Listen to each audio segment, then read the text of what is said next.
Hi friends, welcome to my YouTube channel MBA study stream. दोस्तों, आप सबों का स्वागत है। चलिए बिना देर किए हम आज इतिहास के महत्वपूर्ण 25 क्वेश्चन जानने वाले हैं। सभी BPSC रेलवे वाले छात्र छात्राएं ध्यान दें। तो दोस्तों, सबसे पहला क्वेश्चन है नव नालंदा महाविहार। नव नालंदा महाविहार किसके लिए प्रसिद्ध है? नव नालंदा महाविहार जो है किसके लिए प्रसिद्ध है दोस्तों? इसका राइट आंसर होगा पाली अनुसंधान के लिए। किसके लिए? तो पाली अनुसंधान के लिए। उसके बाद देखेंगे दोस्तों, युक्ति योजना बिहार सरकार के द्वारा, युक्ति योजना जो है बिहार सरकार के द्वारा कब प्रारंभ की गई? दोस्तों, युक्ति योजना बिहार सरकार के द्वारा जो है यह 23 अप्रैल 2011 ईस्वी में प्रारंभ की गई थी। कितने में दोस्तों? 23 अप्रैल 2011 ईस्वी में प्रारंभ की गई थी। उसके बाद हम देखेंगे दोस्तों, अगला प्रश्न है हमारा, अगला प्रश्न है विदेह के राजा निष्क। दोस्तों, विदेह के राजा जो निष्क हैं या सुवर्ण या सतनाम उपहार में दिए, यह कहाँ वर्णित है? मतलब विदेह के राजा ने निष्क या सुवर्ण या सतनाम उपहार में दिए, यह कहाँ वर्णित है? यह है दोस्तों बृहद अरण्य उपनिषद में। कहाँ है दोस्तों? बृहद अरण्य उपनिषद में, बृहद अरण्य उपनिषद में। उसके बाद देखने वाले हैं अगला प्रश्न है मेरा। अगला प्रश्न है दोस्तों 4 में, जो 10 से 50 ईस्वी पूर्व के आसपास गंगा घाटी में किस जगह से लोहा मिलने का प्रमाण मिलता है? दोस्तों, गंगा घाटी की किस जगह से लोहा मिलने का प्रमाण मिलता है? तो यह है दोस्तों अंतरजीखेरा उत्तर प्रदेश से। दोस्तों, कहाँ से? अंतरजीखेरा उत्तर प्रदेश से। उसके बाद हम देखने वाले हैं अगला प्रश्न है 5वां प्रश्न, 11 अगस्त 1942 ईस्वी को सचिवालय गोलीकांड बिहार में कहाँ हुआ था? 11 अगस्त 1942 ईस्वी को सचिवालय गोलीकांड कहाँ हुआ था? बिहार में कहाँ हुआ था? यह दोस्तों बिहार में जो है पटना में हुआ था। उसके बाद अगला प्रश्न हम देखेंगे। मेरा अगला प्रश्न है 15वीं शताब्दी। 15वीं शताब्दी में कौन सा नगर इस्लाम धर्म और सांस्कृतिक का प्रमुख केंद्र था? 15वीं शताब्दी में कौन सा नगर इस्लाम धर्म और सांस्कृतिक का प्रमुख केंद्र था? वह दोस्तों था जौनपुर। कौन था? जौनपुर। अगला प्रश्न देखने वाले हैं। अगला प्रश्न है 16 अप्रैल। अगला प्रश्न क्या है? 16 अप्रैल 1930 ईस्वी को नमक कानून भंग करने के लिए पटना के किस स्थान को चुना गया था? नमक कानून भंग करने के लिए 16 अप्रैल 1930 ईस्वी में पटना के लिए किस स्थान को चुना गया दोस्तों? वह जो है नाखास पिंड को। किसको? नाखास पिंड को चुना गया था। किसको? नाखास पिंड को चुना गया था। उसके बाद अगला प्रश्न है मेरा। अगला प्रश्न है 1858 में किस कंपनी ने बिहार में सोरे का व्यापार पर एकाधिकार प्राप्त किया था? मतलब 1858 ईस्वी में किस कंपनी ने बिहार में सोरे के व्यापार पर एकाधिकारी प्राप्त कर लिया था? तो है दोस्तों अंग्रेजी ईस्ट इंडिया कंपनी। कौन है दोस्तों? अंग्रेजी ईस्ट इंडिया कंपनी। 9वां क्वेश्चन है मेरा 18 से 19 अगस्त 1920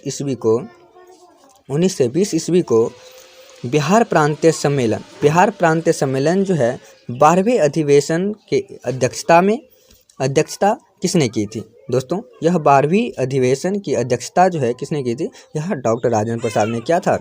उसके बाद मेरा अगला प्रश्न है 18 से 29 अगस्त के बीच 1920 ईस्वी को बिहार प्रांतीय सम्मेलन का 12वां अधिवेशन कहाँ हुआ था? तो दोस्तों, यह जो है बिहार प्रांतीय का जो है सम्मेलन जो हुआ था 18 से 29 अगस्त के बीच में 1920 ईस्वी को, तो वह दोस्तों भागलपुर में हुआ था। उसके बाद अगला प्रश्न है मेरा 1830 के दशक में पटना नगर किस धार्मिक आंदोलन का केंद्र था? 1830 के दशक में पटना नगर जो है किस धार्मिक आंदोलन का केंद्र था? यह जो दोस्तों है वहाबी आंदोलन का केंद्र था। कहाँ? वहाबी आंदोलन का केंद्र था। उसके बाद है अगला प्रश्न 1855 में संस्थानों ने किस अंग्रेज कमांडर को हराया था? मतलब 1855 ईस्वी में संस्थानों ने किस अंग्रेज कमांडर को हराया था? तो वह दोस्तों था मेजन बारो को हराया था। अगला प्रश्न है मेरा 13वां प्रश्न 1857 ईस्वी विद्रोह का नेतृत्व 1857 ईस्वी के विद्रोह का नेतृत्व बिहार में कुंवर सिंह की मृत्यु के बाद किसने किया था? वह जो है दोस्तों, जब कुंवर सिंह की मृत्यु हो गई उसके बाद इनका विद्रोह का नेतृत्व जो किया था वह अमर सिंह ने किया था। उसके बाद अगला प्रश्न हम देखेंगे। अगला प्रश्न है 14वां प्रश्न। 1857 में कहाँ के महाराजाओं और उनके साथी जमींदारों ने आदमी तथा पैसों से अंग्रेजों की मदद की थी? दोस्तों यह जो है दरभंगा, डुमराव और हथुआ के जमींदारों ने अंग्रेजों की मदद की थी। अगला प्रश्न हम देखेंगे 15वां है। 1857 की क्रांति के नेता कुंवर सिंह की मृत्यु कब हुई थी? 1857 की क्रांति के नेता जो थे कुंवर सिंह, इनकी मृत्यु दोस्तों कब हुई थी? यह जो है 9 मई 1858 ईस्वी में हुए थे। उसके बाद हम देखेंगे 1857 के विद्रोह के नेतृत्व में बिहार में किसने किया था?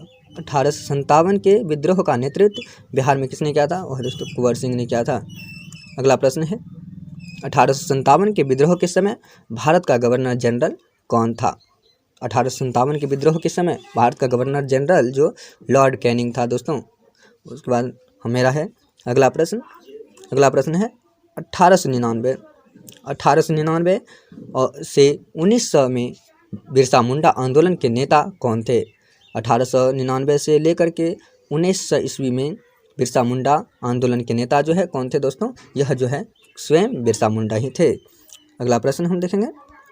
अगला प्रश्न है मेरा 1905 में बंगाल विभाजन के बाद कौन से आंदोलन का शुरुआत हुई थी? मतलब कौन से आंदोलन का शुरुआत हुई थी 1805 में? बंगाल विभाजन के बाद जो है कौन सा आंदोलन शुरुआत हुई थी? स्वदेशी आंदोलन। उसके बाद दोस्तों अगला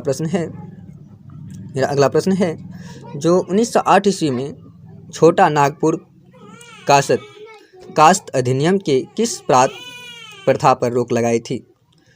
1908 ईस्वी के छोटा नागपुर कास्त अधिनियम के किस प्रथा पर रोक लगाई गई थी? दोस्तों वह जो है खूंट खटी भूमि व्यवस्था पर आरोप लगाई गई थी। उसके बाद अगला प्रश्न है दोस्तों जो 1916 ईस्वी में लखनऊ के कांग्रेस अधिवेशन में बिहार के प्रतिनिधि के रूप में कौन सम्मिलित हुए थे? वह दोस्तों जो सम्मिलित हुए थे वह है हमारे राजकुमार शुक्ल एवं ब्रजकिशोर प्रसाद। इसके बाद अगला प्रश्न है दोस्तों, अगला प्रश्न मेरा है 1921 में गांधी जी ने पटना के किस कॉलेज की स्थापना की थी? तो वह बिहार विद्यापीठ की स्थापना की थी 1921 में गांधी जी ने पटना में। उसके बाद 23वां प्रश्न है मेरा 1922 ईस्वी में चित्तरंजन दास की अध्यक्षता में कांग्रेस का 37वां अधिवेशन बिहार के किस शहर में आयोजित किया गया था? वह है दोस्तों गया में किया गया था। उसके बाद अगला प्रश्न हम देखेंगे। अगला प्रश्न है मेरा 1934 ईस्वी में पटना के अंजुमन इस्लामिया हॉल में औपचारिक रूप से किस पार्टी का गठन की घोषणा की गई थी? वह भारतीय राष्ट्रीय कांग्रेस समाजवादी पार्टी की स्थापना की गई थी।